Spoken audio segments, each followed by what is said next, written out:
자, 오늘 말씀의 제목은요, 할 수 있사옵나이다 입니다. 여러분, 오늘 본문의 말씀은 우리가 잘 아는 성경의 사건 가운데 하나이죠.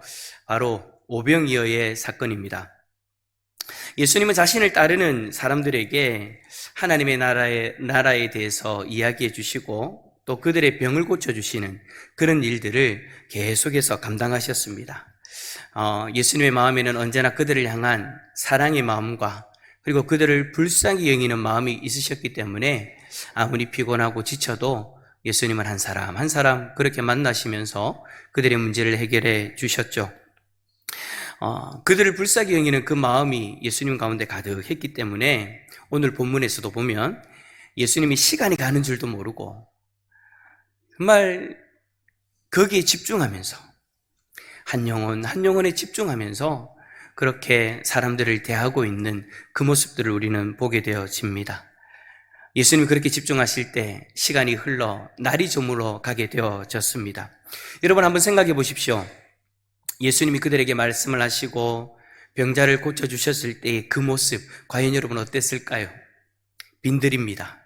그 빈들에 그 사람들의 숫자가 최소한 5,000명입니다. 거기다가 자녀들, 배우자들까지 합치면 그 수가 여러분 대단한 거죠. 그렇게나 많은 사람들이 예수님을 중심으로 그 빈들에 있는 거예요. 저는 한번 상상해 봤습니다. 제가 예전에 부교육자로 사역하던 교회가 본당이 성도님들이 다 들어오면 한 2,500명에서 3,000명이 되어졌는데 그 수만 해도 여러분 제가 앞에서 한 번씩 설교를 한다든지 찬양 인도를 하면 그 광경이 대단하거든요. 2,500명, 3,000명이 그 한 자리에 여러분 앉아있는 광경을 한번 상상해 보십시오. 그런데 오늘 본문은요, 그 숫자의 2배가 되어지는 거예요. 그러니까 제가 그 예전에 사역했던 그 광경을 떠올리면서 그 숫자의 2배가 있다라고 생각을 하니까, 와, 이 여러분 규모가요, 어마어마한 거예요. 그렇게나 많은 사람들이 예수님의 말씀을 듣기 위해서 그리고 예수님이 자신의 문제를 해결해 주기를 간절히 바라는 마음으로 그렇게 예수님 한 분만을 바라보고 있었던 거죠. 그 사이에서 예수님이 한 사람 한 사람 만나시면서 병이 든 자들에게서는 그 병을 고쳐주십니다. 귀신 들린 자에게서는 귀신을 쫓아내 주십니다. 그때 여러분 예수님의 표정이 어땠을까요? 성경은 예수님이 어떤 표정이었다 그런 걸 기록하고 있지 않지만 우리는 예수님의 그 마음을 잘 알고 있기 때문에 직접 보지 않아도 예수님이 과연 표정이 어땠을까를 충분히 상상해 볼 수가 있죠. 아마 지금 여러분들의 표정은 아닌 것 같아요. 여러분들 지금 표정, 자 옆에 한번 보세요. 시작. 보세요. 지금 표정. 예. 애써 웃는 그 표정. 예. 예수님은 정말 행복한 모습으로 한 사람 한 사람 만나시면서 그 일들을 하지 않으셨을까? 왜냐하면 사랑하는 사람에게 정말 필요한 일들을 행할 때에 그 행복감을 우리는 잘 알고 있지 않습니까? 예수님도 마찬가지였던 거예요. 우리와 똑같은 육신을 입고 있기 때문에 피곤은 하시지만 자신이 사랑하는 그들이었기 때문에 정말 행복한 모습으로 그들에게 말씀하시고 그들의 문제를 해결해 주시는 거죠. 그렇게 행복한 사역을 하고 계시니 날이 저물어가는 것도 신경 쓰고 있지 못하는 그런 상황이었어요. 그런데 그런 예수님을 바라보면서 근심에 휩싸여 있는 사람들이 있었대요. 그들이 누구냐? 바로 예수님의 제자들이었어요. 그들은요, 날이 저물기 시작하자 걱정이 태산이었습니다. 여러분 무슨 걱정이에요? 바로 거기에 있는 이들의 저녁 식사를 어떻게 해야 되나? 이들이 어디서 자야 되나? 이게 여러분 걱정이었어요. 그래서 그들은 사람을 고치는데 전념하고 계시는 예수님에게 12절과 같이 말씀하시죠. 무리를 보내어 두루 마을과 촌으로 가서 유하며 먹을 것을 얻게 하소서. 우리가 있는 여기는 빈들이니이다. 제자들은 식사 문제를 해결할 방법으로 그 사람들을 마을에 보내어가지고 각자 식사를 해결하게 하자라고 그렇게 예수님에게 의견을 내었어요. 여러분 우리가 생각할 때 당시 어떤 여러 가지 상황들을 제가 한번 떠올려 봅시다, 상상해 봅시다라고 그렇게 이야기를 했는데 여러분 이 방법이 가장 합리적인 방법이지 않습니까? 저만 합리적인 방법인 것 같아요. 여러분 그렇잖아요. 여러분 숫자가 지금 여러분 몇 명인지는 제가 잘 모르겠는데 여러분들은 수십 배의 사람들이 여러분 한 자리에 다 모여 있는데 그 사람들을 여러분 몇 명이서 어떻게 도대체 감당해야 됩니까? 식사를 어떻게 감당해야 되고 그 빈들에서 그 사람들의 그 날 저녁을 어떻게 여러분 책임지고 해결할 수 있겠습니까? 그러니까 여러분 제자들이 지금 예수님에게 이야기하는 이 방법은 사람으로서 할 수 있는 합리적인 방법이에요. 각자 마을들에 들어가서 거기서 먹을 것을 해결하도록 합시다.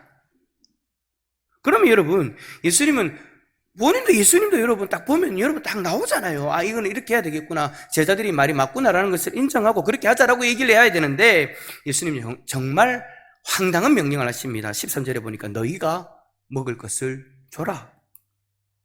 여러분 5,000명이나 되어지는 무리입니다. 그들의 식사를 해결하려면 얼마나 많은 식자재가 필요합니까? 그것을 사기 위해서 어마어마한 돈이 필요하죠. 제자들의 입장에서는 참으로 황당한 일인 거예요.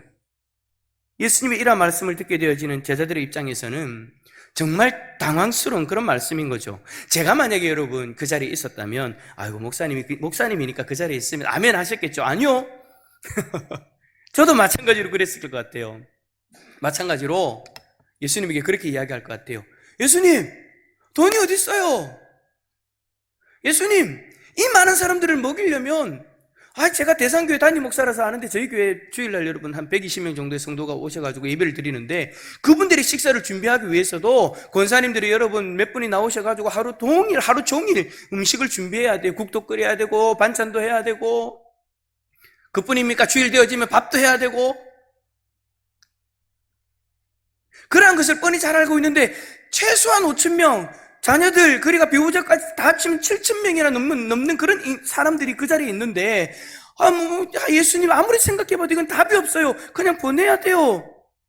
원망하면서 왜 우리에게 알아서 하라고 합니까? 라고 그렇게 이야기를 할 것 같아요. 여러분 또 속으로 또 앉으셔가지고 목사가 어떻게 그런 믿음 없는 소리를 해. 여러분 우리가 그게 일반적인 우리들의 생각인 거잖아요. 그래서 제자들이 말합니다. 뭐라고 말합니까? 우리 13절 말씀 우리 한번 성경 보면서 읽어볼까요? 13절입니다. 시작. 예수께서 이르시되 너희가 먹을 것을 주라 하시니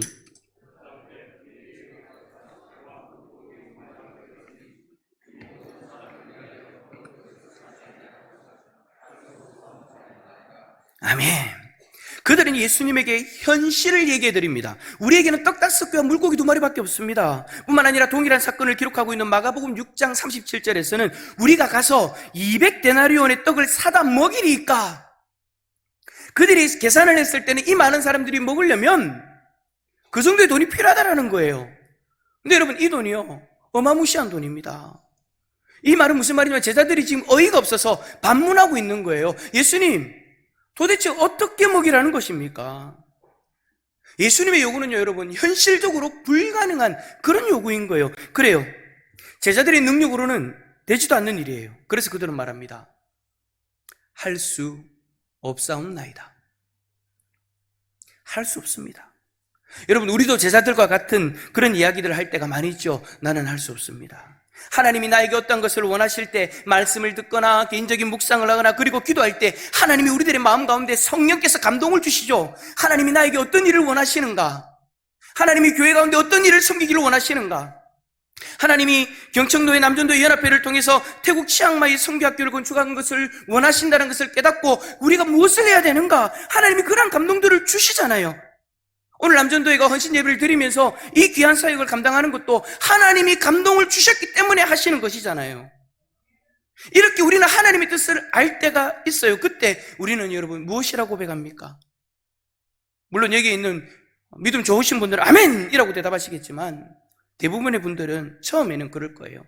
주님, 저희는 할 수 없습니다. 제가 어떻게 이 일을 감당합니까?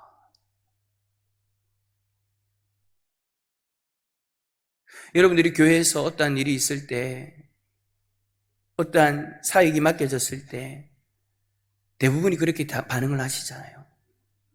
목사님, 제가 어떻게 그걸 해요?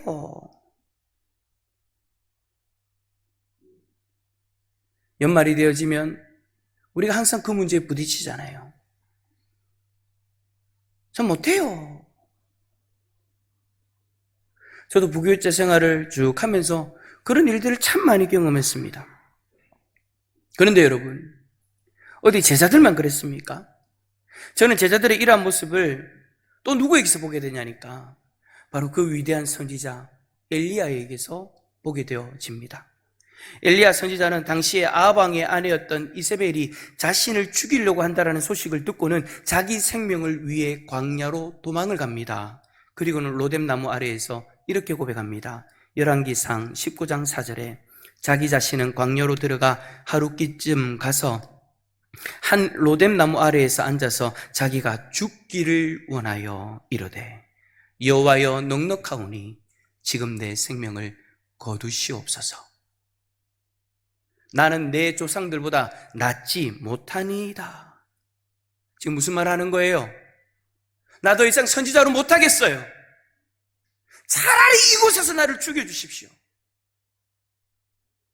오늘 본문 내용대로 한다면 나는 할 수 없사옵나이다.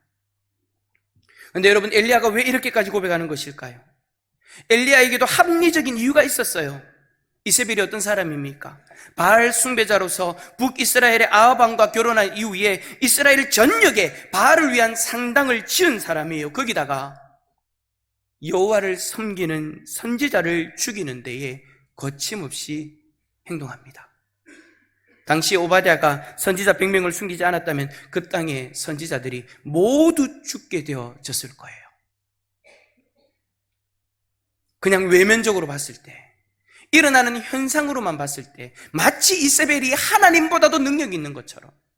왜? 하나님의 그 능력의 종들을 죽여나가고 있으니까.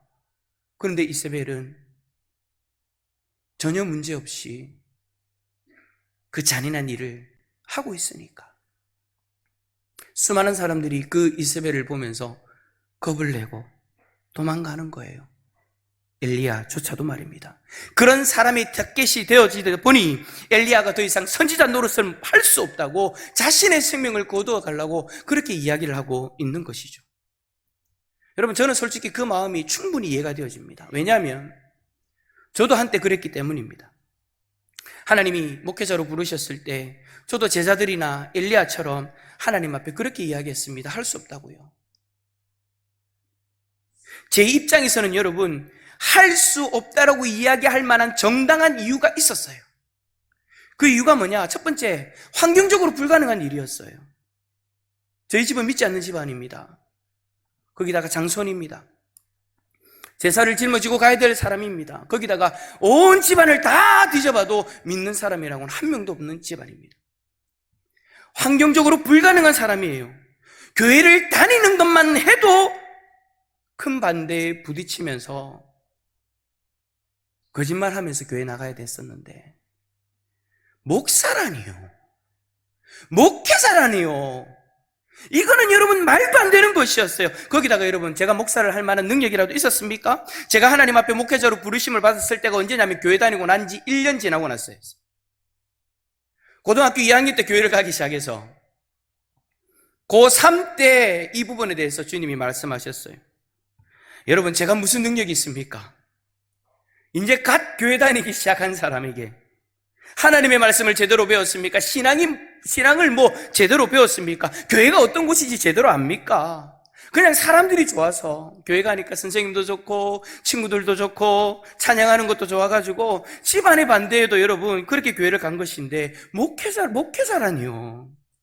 지금도 그렇지만 당시에도 저의 능력을 생각하면 이거는 도무지 제가 받아들일 수 없는 일이었어요. 그래서 주님의 부르심 앞에서 할 수 없사옵나이다.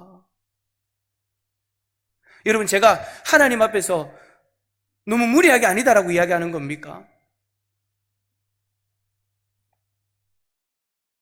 만약에 이 길을 가게 되어진다면 집에서 호적을 파버리겠다는데, 제가 하나님의 요구를 너무나도 어이없게 그렇게 거부하는 것입니까? 아니잖아요. 우리들 안에 그런 합리적인 이유들이 있잖아요. 들었을 때 그럴 수밖에 없겠다라는 그런 분명한 이유들이 있다라는 거예요. 여러분들도 마찬가지죠. 주님이 여러분들에게 원하시는 것들이 있습니다. 그 주님 말씀 앞에서, 그 주님 뜻 앞에서 혹시 제자들처럼 그리고 엘리야처럼, 그리고 저처럼 할 수 없습니다라고 그렇게 말하고 있지 않습니까? 그런데 그 이면에는 분명한 이유가 있죠. 여러분, 제가 성도님들이 할 수 없습니다라고 이야기할 때 만나서 이야기를 해보면요, 고개가 끄덕여져요. 그런 상황에서 어떻게 하겠어요? 그런 이유가 있는데 여러분 어떻게 하겠어요? 충분히 합리적인 이유이고 정당한 이유입니다. 그런데 말입니다, 그렇게 말하는 여러분들이나 저나 엘리야나 그리고 제자들이나 또 다른 공통점이 하나 더 있다는 것을 우리는 보게 되어지는데요, 그 공통점이 뭐냐?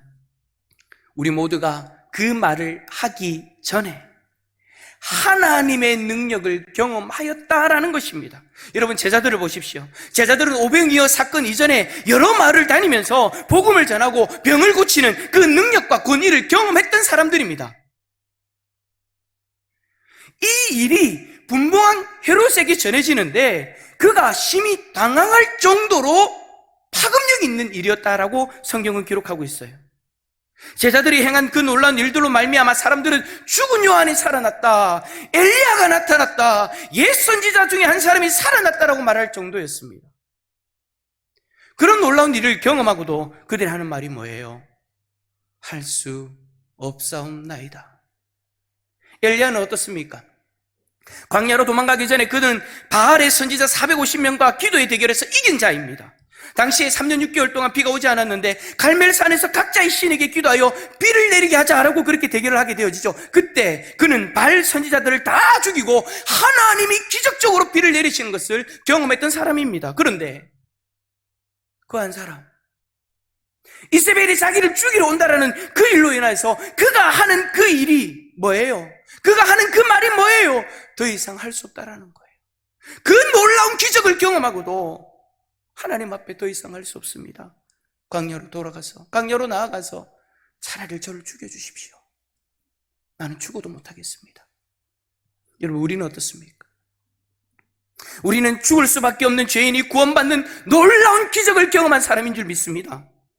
우리는 하나님을 섬기지도 않았고 죄의 종로로 타면서 하나님을 떠나 지옥을 향해 달려가던 사람들이었어요. 그런 우리를 하나님은 독생자를 이 땅에 보내주셔서 그로 하여금 우리의 죄를 다 짊어지고 십자가에서 우리의 죄의 값을 치르게 하셨죠.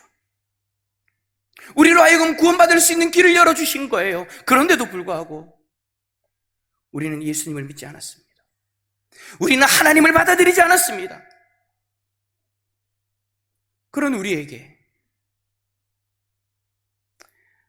하나님은 성령님을 이 땅에 보내주셔서 예수 그리스도를 나의 구원자로 믿을 수 있는 믿음을 선물로 주셨습니다. 도무지 믿을 수 없을 것 같은 우리가 오늘 이 자리에서 예수 그리스도를 믿고 하나님 앞에 예배를 드리며 하나님이 기뻐하시는 선교 사역을 향해서 우리가 달려가고 있지 않습니까? 세상에 여러분, 이보다 더 큰 기적이 어디 있겠습니까? 지금 우리가 예수 그리스도를 믿고 하나님의 백성이 되었다는 이 사실이 우리가 살아가면서 경험하게 되어지는 가장 큰 기적인 줄 믿습니다. 여러분, 한번 떠올려 보십시오. 우리가 예수를 믿기 전에 어떤 사람이었습니까? 당시에 저나 여러분들이나 예수를 믿는다는 것이 불가능한 사람들이었지 않습니까? 여기 계신 분들 중에는 어떤 분은 예수를 믿기 전에 교회를 향해 공격했던 이들일 수도 있습니다. 배우자가 교회를 나갈 때 교회를 가지 못하도록 방해했던 분일 수도 있습니다. 자녀들이 교회 갈 때 다리 몽둥이 불어버리겠노라고 그렇게 이야기했던 분들이 있을 수도 있습니다. 저도 마찬가지로 교회를 향해서 비방했던 사람입니다. 중학교 때 한번 교회 나갔다가 친구들에게 상처를 받고 나서 그때 이후로는 교회를 죽어도 가지 않겠다고 다짐했던 사람입니다. 그런데 어느 순간 제가 그 교회에 앉아 있는 거예요. 중학교 때 상처를 받았던 그 교회에 앉아 있는 거예요. 우리는 도무지 예수 그리스도를 믿을 수 없는 사람들이었습니다. 하나님을 섬길 수 없는 사람들이었습니다. 그런 우리들이 이 자리에 앉아 있으니 이것이 기적이 아니면 여러분 도대체 무엇이 기적이겠습니까? 그런데 우리가 예수 그리스도를 믿고 하나님의 자녀로서 살아가는 이 기적적인 일들을 경험하고 살아갈 때에 그 기적이 거기서만 끝나는 것이 아니죠. 하나님이 우리의 아버지가 되시면서 우리는 하나님 아버지가 부어주시는 놀라운 은혜들을 누리며 살아가고 있는 줄 믿습니다. 여러분, 솔직히 우리의 고백이 그거잖아요. 그 은혜가 없으면 살아갈 수 없습니다. 하나님이 베풀어 주신 은혜가 아니면 나는 숨도 쉴 수 없고 나는 내 삶을 살아갈 수 없습니다. 우리가 지치고 힘들 때 하나님이 위로해 주시고 힘을 주셔서 지금까지 우리가 여러분 살아온 것이지 않습니까? 쓰러져 있을 때, 사람들이 다 나를 떠나고 나를 버릴 때 하나님이 손 내밀어 주셔서 지금 이 자리에 있는 분들도 계시지 않습니까? 죽고 싶은 그 상황 속에서 하나님의 사랑으로 말미암아 이 자리에 있는 분들도 계시지 않습니까? 하나님은 언제나 우리를 위로해 주시고 힘을 주셔서 용기를 주셔서 평안을 주셔서 우리는 오늘 이 자리에 있는 줄 믿습니다. 하나님 앞에 죄를 범하여도 하나님이 우리에게 회개할 기회를 주셔서 회개하고 우리는 이 자리에서 하나님의 은혜의 보좌 앞에 예수 그리스도로 말미암아 담대히 나아갈 수 있게 되어진 거죠. 우리는 그런 기적들을 날마다 경험하며 살아가는 사람들인 줄 믿습니다. 그런데 정작 주님이 우리에게 뭔가를 요구하실 때 주님의 그 말씀 앞에서 우리의 반응이 혹시나 저는 할 수 없습니다 이지 않습니까? 물론 각자의 합리적이고 정당한 이유들이 있을 겁니다. 그 이유들을 들어보면 서로가 고개를 끄덕일 수밖에 없는 그런 이유들일 겁니다. 그런데 그 합리적이고 정당한 이유가 과연 우리가 앞서 경험한 그 기적에 부끄러운 그런 이유이지 않습니까? 제자들은 할 수 없다라고 말한 다음 곧장 자신들의 합리적이고 정당한 그 이유가 얼마나 부끄러운 생각이었는지를 깨닫게 되는 일을 경험하게 되어지죠. 예수님은 제자들이 들고 온 오병이어를 가지고 축사하시고 떼어 제자들에게 주십니다. 그리고 제자들이 무리에게 나누어 주시는데 그 자리에 있던 그 많은 사람들이 배불리 먹고 12강주리가 남게 되어집니다. 방금 전까지 할 수 없습니다라고 합리적이고 정당한 이유로 예수님의 요구를 묵살했던 그들인데 그들이 그 예수님 앞에서